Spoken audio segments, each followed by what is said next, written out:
Okay, today we're going to make what I call my 418 cheesecake, which is my version of a New York cheesecake. So first of all, I'm going to give you the recipe so that you can follow it, and I'm going to take time and show it to you, and then we'll get into the actual making of the cheesecake.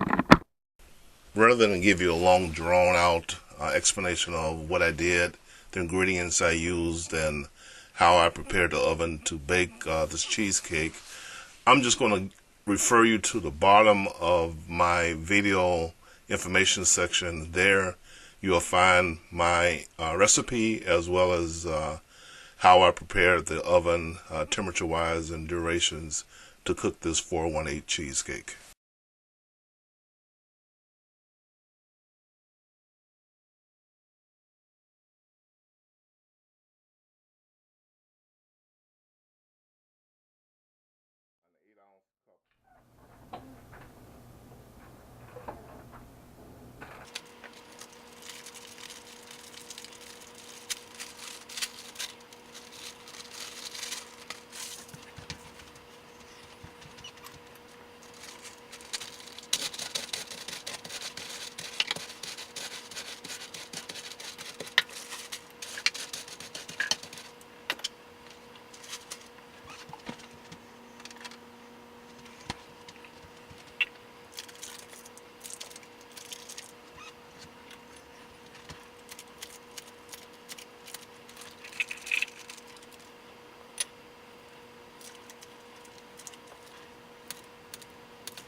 My only word of caution when doing this is that the eggs, the cream cheese, the sour cream, Everything has to be at room temperature before you start mixing. If you don't follow this guideline, you're going to end up with a cracked cheesecake. So let everything sit out long enough to get to room temperature before you start your mixing.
At this point here, if I had done this in real time, this entire process to the pouring it into the spring form would have been roughly 4.5 minutes.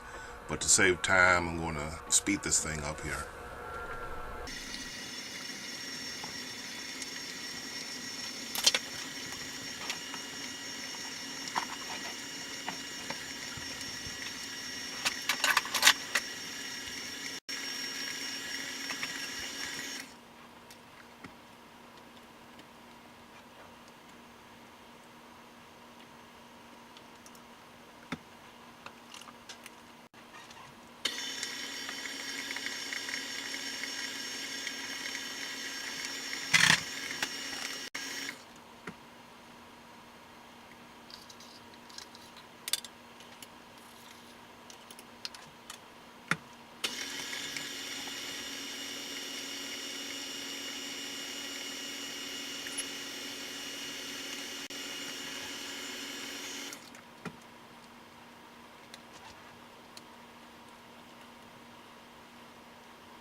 Okay, it's time to pour this into a pan and start smelling heaven for the next 90 minutes while this bakes in the oven. Then, just gotta let it cool in the oven. Then let it cool overnight in the refrigerator, and you're gonna have yourself some delicious 418 cheesecake.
Well, here comes the first taste.